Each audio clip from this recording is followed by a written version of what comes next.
Brin has a shop in Melbourne, Florida.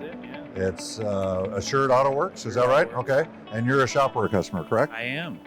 Almost working on 4 years now. 4 years, okay. When you moved to Shop-Ware, what was the first thing that you noticed that was a kind of a game changer? What did that change in your business? It made us look great. It really helps with regard to client perception of transparency and professionalism. It's incredible.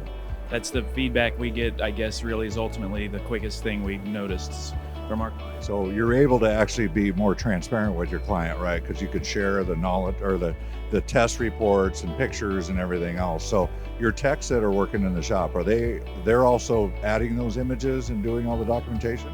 They are. Everybody that's with me now, all they know is Shop-Ware at this point. So we've gotten past sometimes moving systems, right, is pretty tough for shops, and everybody kind of taken that and adopting it, the process.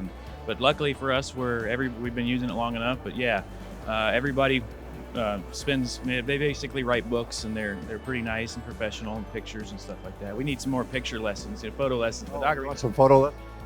We can work on that. Do you have any comments that your customers have made about their experience using, doing a transaction with you, but now with this new level of communication? Have you had any interesting comments that they have made?